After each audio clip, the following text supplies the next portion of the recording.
here in eastern Africa lies Ethiopia, where for more than 7,000 years, the unconquered Lion of Judah has watched over the destinies of dusky Abyssinians and Nubians.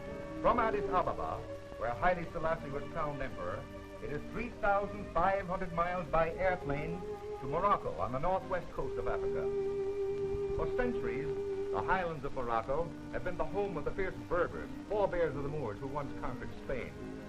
But now all is at peace in this country, and we were able to travel around in comfort and safety. We started our trip at the port of Casablanca, and then we drove to the town of Marrakech, better known as Morocco. Marrakech, which lies in a great plain on the northern slopes of the snow-clad Atlas Mountains, was founded 900 years ago and was considered at one time to be the greatest city of Islam. It was then surrounded by massive flame-colored walls, sections of which still remain. The beautiful square tower of the Koutoubia Mosque still stands as a memorial to the constructive genius of the early Moors. The great open square called Jama el-Fna is the favorite gathering place of the natives. Morocco's general population is of a very mixed and turbulent kind. Through the centuries, Marrakech has become a veritable melting pot. Berbers, Arabs, Moors, Jews, and Negroes from the Sudan have married and intermarried so indiscriminately that origins are hard to trace and types are even harder to define. There are so many that can neither read nor write that the public scribes are all kept busy. But their superior knowledge does not include modern methods. First, the scribe takes a piece of bamboo, which he painstakingly whittles into the shape of a writing pen. Meanwhile, his customer patiently waits and gathers his thoughts. Who knows, perhaps this may be a tender love message, or just a note telling Dad that he's broke again. The scribe is writing in Arabic. That is why his pen moves along the line from right to left.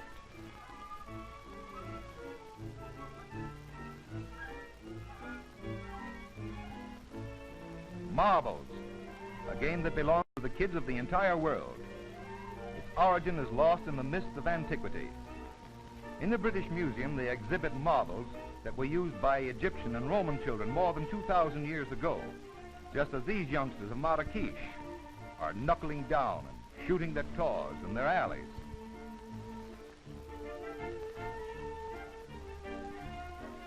Morocco leather is used universally, and right here in Marrakech is where it is made out of goat skins, which are tanned a beautiful yellow or a brilliant red. This harness maker is busy turning out a belt, which he is sewing together with heavily waxed silk. And is this young man proud of his new belt?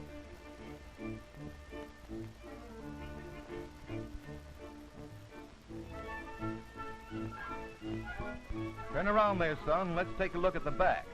Yeah, that's right. To make their wonderful dyes, they pound pomegranates and other vegetable matter in mortars.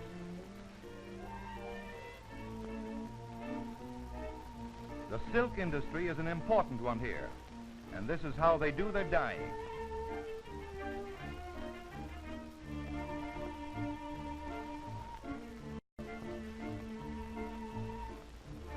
All these operations take place in the open street.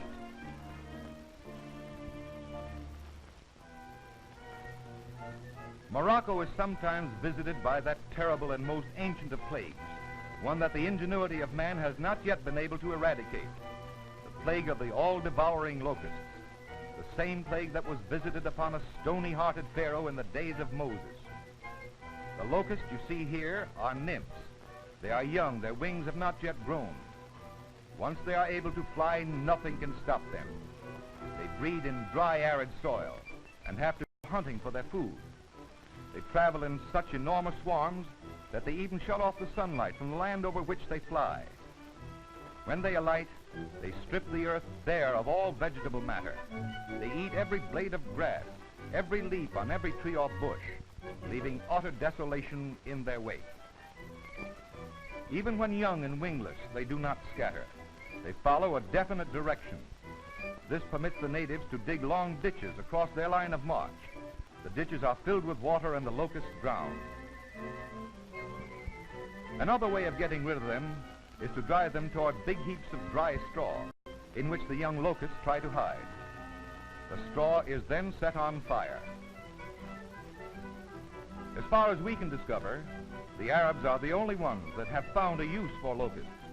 They boil them in salt water and then dry them in the sun.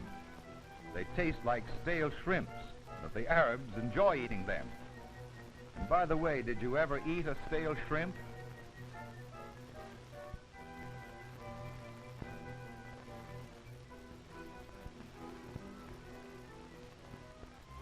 No, this is not a field of pussy willows. These are land snails clinging to the stalks from which they eat the leaves. So you see, they are vegetarians. Unlike the water snails, which are not good to eat, these Moroccan land snails are highly prized as a delicacy by gourmets who call them escargots. They are carefully gathered by hand and taken to a central station.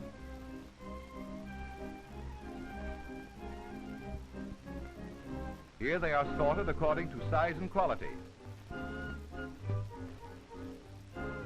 But with typical Oriental nonchalance, the idea seems to be that when sorting is done, the escargots are placed in small crates for exportation to France and Italy, but the larger shipments are made to the United States. Here comes a truckload of Moroccan snails, shipped by an Italian exporter for French consumption. As you enter a restaurant in Marrakech, you keep your turban on your head, but you leave your shoes at the door. Just a good old Moroccan custom.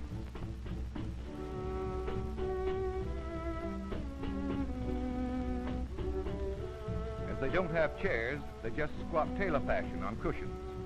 And now we're all set for the meal.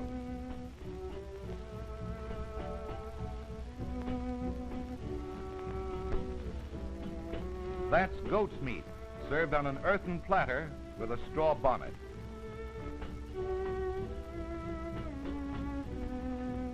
True to Oriental custom, the Moor breaks his bread. He never cuts it.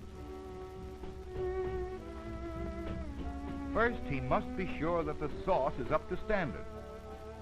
And so he dunks. After all, it's the sauce that makes the dish.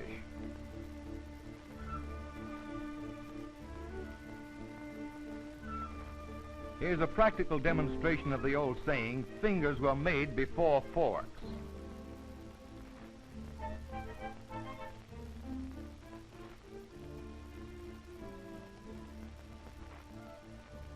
And now a good drink of wine to keep the goat down.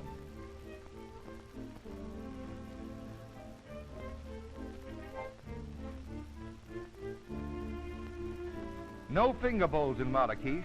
Probably because it takes more than a finger bowl to get the goat off one's hands. So an attendant ceremoniously brings in a large brass bowl and a cake of soap. The tea kettle supplies the water.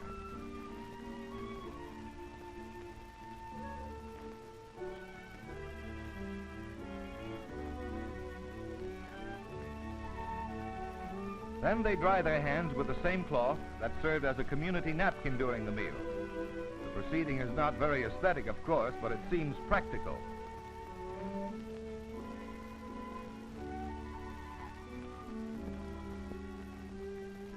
Now comes the all-important wind-up to the meal, the ceremony of tea making.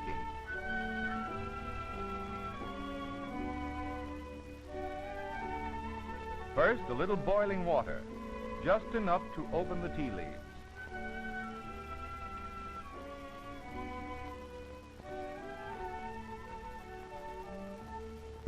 Then a bunch of mint is crammed into the teapot. Now 2 cones of sugar, and finally some hot water.